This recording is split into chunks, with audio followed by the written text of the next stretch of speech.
Hey up everybody, welcome back to Yorkshire Fab Shop.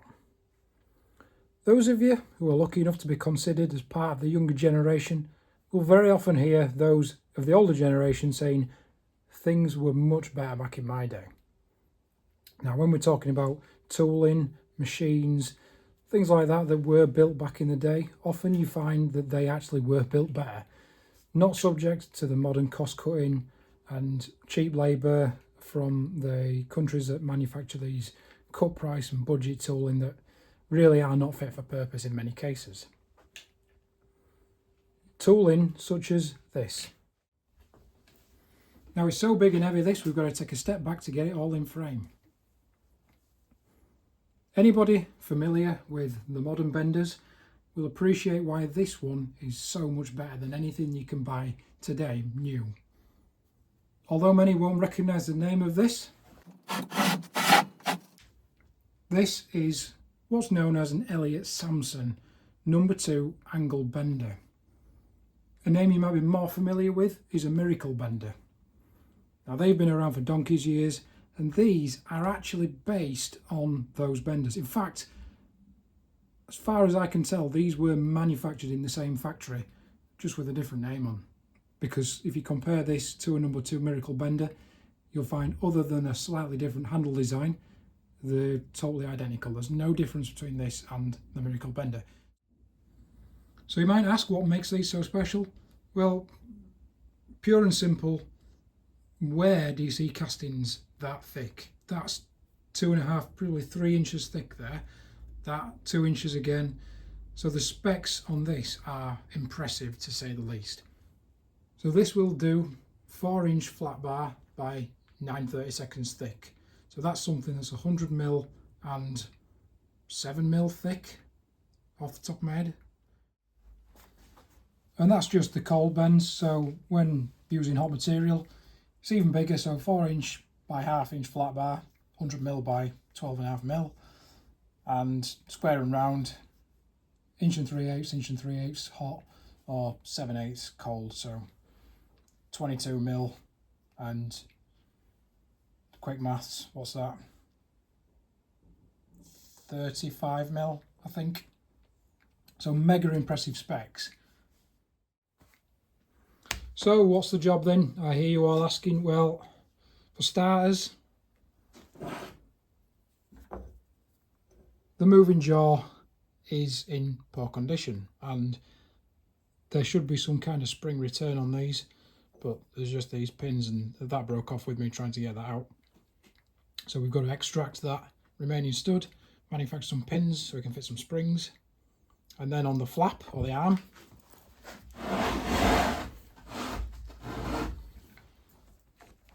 not entirely sure how well you can see that, but this is subject to some bruising and I can't extract that. So what I may have to do is slice that off and extract it that way, just tickle the ends up and replace that. And then last of all, there's a handle which is in need of renewing. So other than a clean and a paint, there's not too much to do on this to bring it back up to a usable standard. So the very first task then, thankfully, that one is loose and I got that out. So we'll look to drill that out and replace these with some pins that I manufactured a long time ago but didn't get around to finish. We've got some new pins and some big springs, so that will automatically return. So we'll go straight over to the drill, we'll drill that out, tapping size, re-tap that and tickle these up. I regret to say that you haven't been formally introduced to the new drill. Now, not to spoil any surprises, we will look at this in a later video, I'm sure. But I now have the added capacity of an XY table, and a very nice one, it must be said.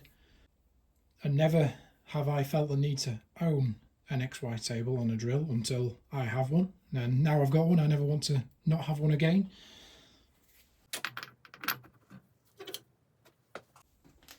So these holes, these are 5/8 width. Tapping size on these, haven't looked at the Zeus book. I know a 13mm is about right. So tapping size for these are just over 1/2 inch. What will that be, 17-30 seconds? So we can align the drill to that one, get it nicely dialed in, go down with a 12 first of all, see how close we are to the threads, and then we'll probably try a 13 just to try and clean it out. Lucky that the threads are so coarse on this, so this job will be a breeze. So reaching for the old Zeus book then, £1.20. Copyright in the 80s, it's older than me this, falling apart. I have got a new one, but I don't want to get that mucky. So 5/8 Whitworth is down here somewhere, 5/8, there we go. 13.5 millimeters. Now I don't necessarily agree with that, although I know it's right because my Osborne guide also confirms that.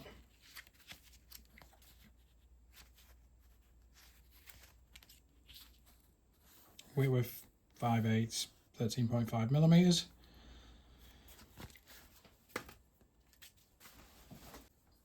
Trouble being, that's the 13.5 and it doesn't quite enter the hole. 13 mil, nice fit. Now I understand that if we were drilling a fresh hole and tapping, that we will deform the minor diameter by the act of tapping, and for making a new hole we would use a 13.5, but for rescuing that thread we don't want to damage the crest of the thread inside there, so we'll go down with the 13 and hopefully tickle the rest out with a tap.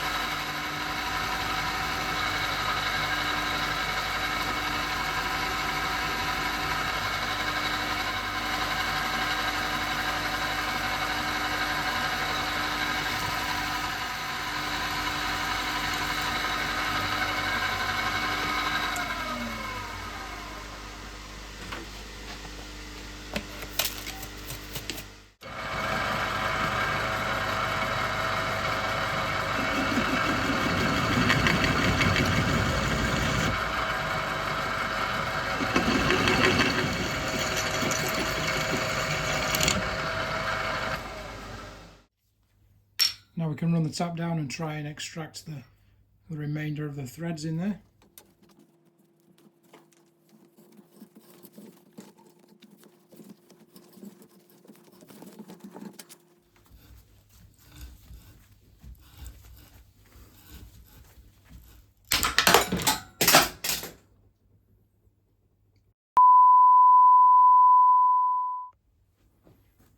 Well, these things happen from time to time. I didn't even feel like I was pulling on that hard, but full tap's worth. So I've got a couple of choices. We'll have a go at smashing it out first. I've not got any tap extractors or anything.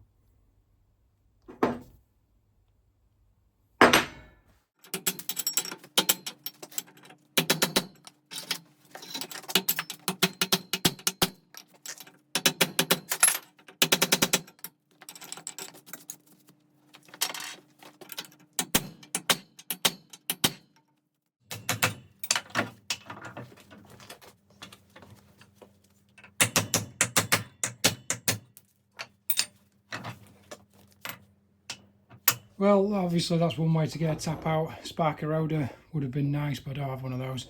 Don't think it's done too much damage to the hole. We'll run the next tap down and see what happens, but that tap seemed particularly hard. Very easy to break up that, so the poor craftsman always blames his tools, but I fear that that was in some regard part responsibility of the tap for being particularly hard. Maybe it's been subject to some heat or something in the past, I don't know. Let's not make that mistake again anyway.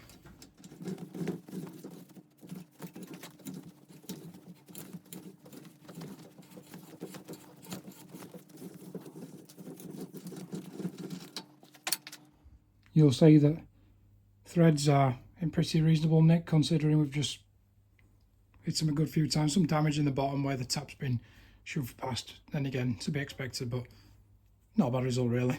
Unnecessary work, but not too bad. So the plan with these then is these will be used to hold that little plate in place that we've just finished smashing the top out of. Got these springs as well, so they'll go in there, slide in like that, and then that'll screw into there like that, so that when you screw it in, obviously the plate will naturally come back as you unwind the screw, because there's nothing to retain that in the back of this pad.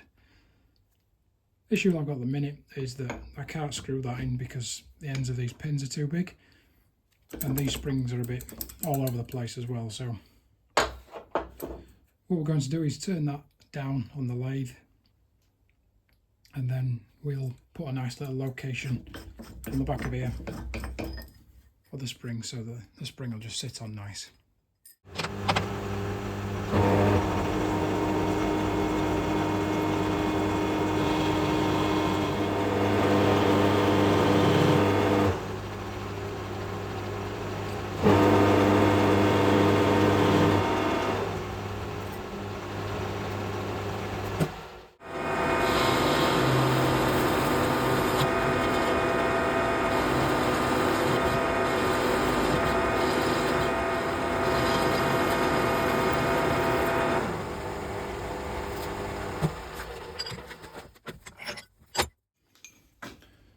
With all that done now then, we should be able to fit these pins, no problem at all.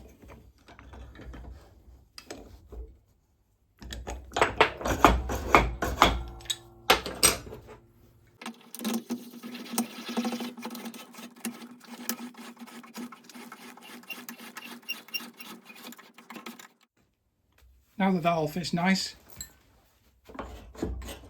and works well, we're going to address the toggle bar or handle now. So you can see from the state of the welding on that nut that that's not very solid, and there was just some tape on the other side. I'm going to use this bar again. I'll see if I can straighten it out a little bit. We'll cut and prepare the end of that, and I'll more than likely just do something similar. We'll weld a nut or something and make it look a bit nicer in the lathe.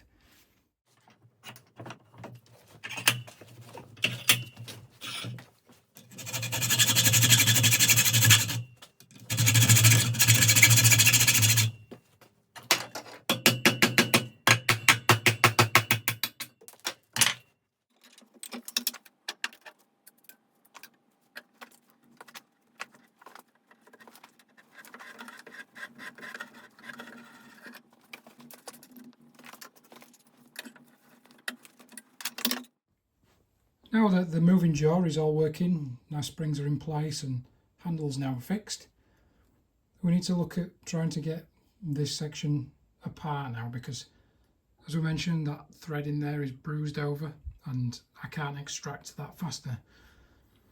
So I'm going to attempt to take this whole arm assembly off, which means this pin down here needs removing. And to do that, we need to take off the fixed jaw, which is held on by two fasteners in the back. No idea how tight they're going to be. We'll soon find out.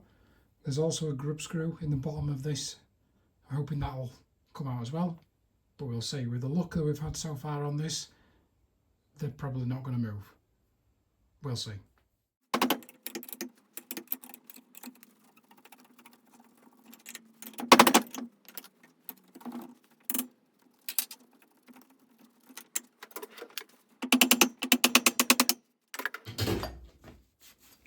Nice job. This jaw needs a bit of tickling up as well, as can be seen. There's some damage on the edges. I might even machine that face actually flat as well. See how we go.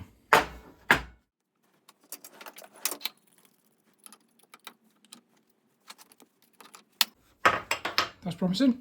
That can undone fairly easily. So that pin should now effectively fall out.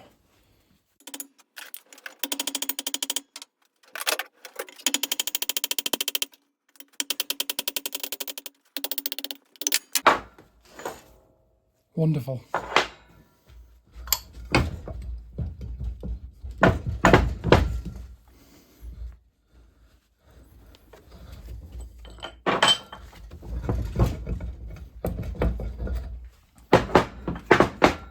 Happy days.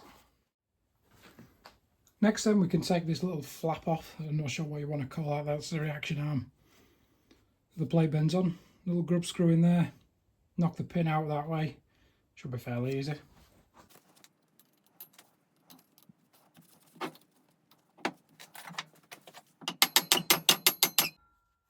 Yep, that's going.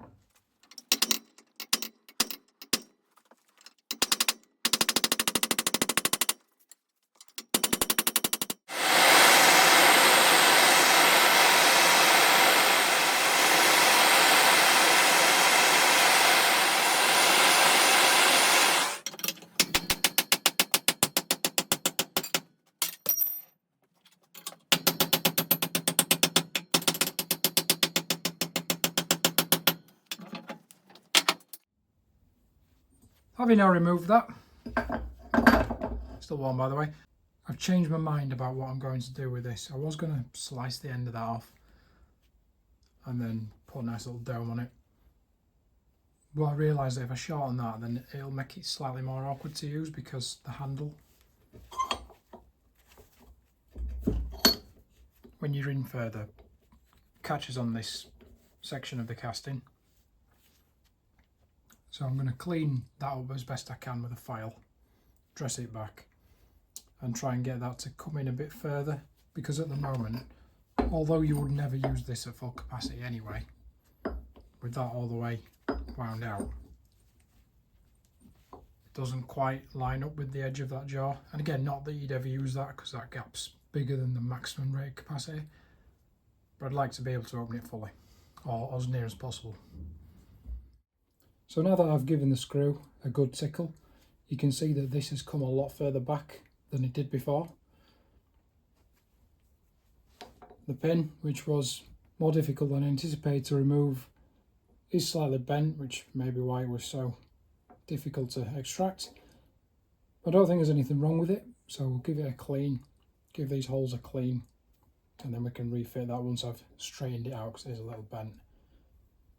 The next job after that is to give that hole a clean and associated pin, because these should be greased, or that one definitely should be greased, and you can see from the state of it that it doesn't look like it's seen grease since the day it was built. Once everything's clean, I can then give the whole bender a brush over and a degrease and clean, ready for some paint, because we're going to give it a lick of paint. We've got some green that should suit this, and then we can look to rebuild it.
So with that all painted now, and it does look quite a bit better than it did before, I'm no painter, but it's definitely an improvement.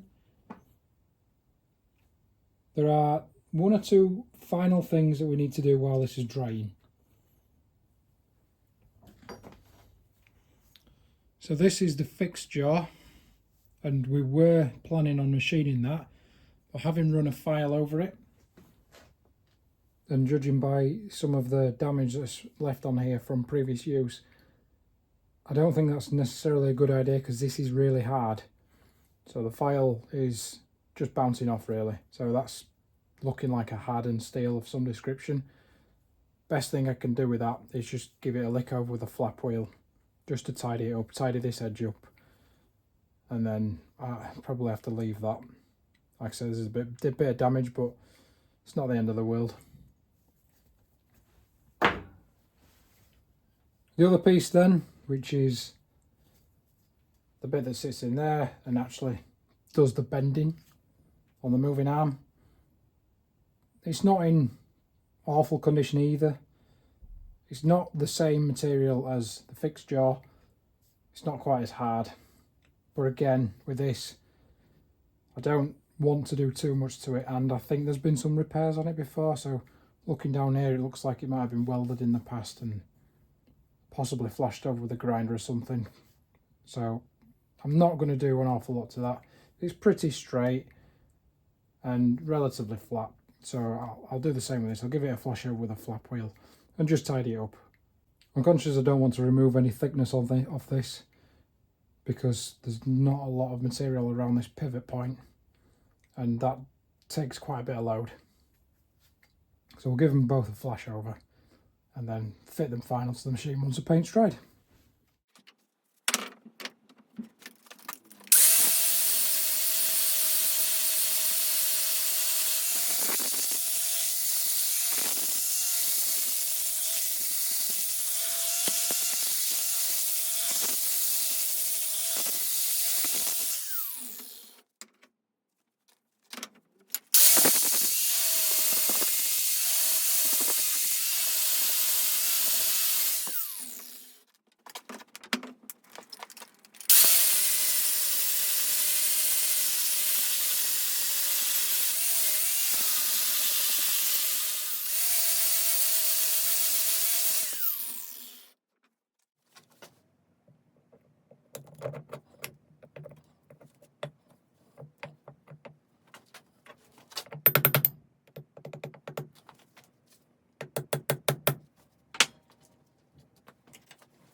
With the paint all nice and dry now, there's just one final little job that we need to do before we can consider this as being finished. So if you notice this cutout on the base, you'll have seen me remove the bent fastener that was in there. So that is a adjustable stop that allows you to do repeatable bends. So that's missing, and we want to manufacture something that's going to look as nice as the rest of it now. So I've got this piece of bar. We're going to make a nut and stud that will fit in this slot. But we don't just want a standard nut and stud because you're not going to be able to get access to the bottom of this. So what I'd like is almost like a T-nut for the bottom, so that when you're tightening the nut at the top, you know that you're not going to be turning the stud or the nut on the bottom. How I'm going to do that, I'm not entirely sure at the minute. But I've got a bit of a plan, so we'll throw that in the lathe, start making some swarf, and hopefully we end up with something that looks and works how we want it to at the end.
And that then is this finished in its entirety. So we've taken this from what was essentially a very heavy paperweight to a functioning machine that we're actually going to use now.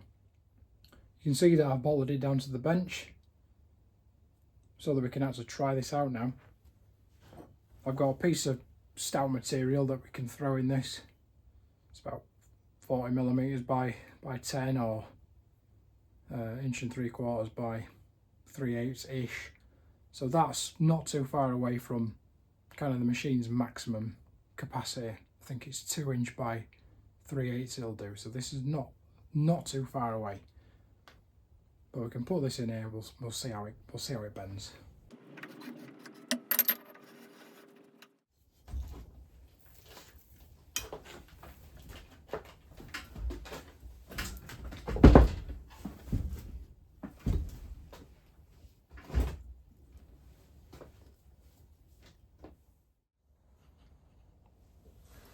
Looking at the bend then, we can see we've got a nice parallel bend actually, it must be said.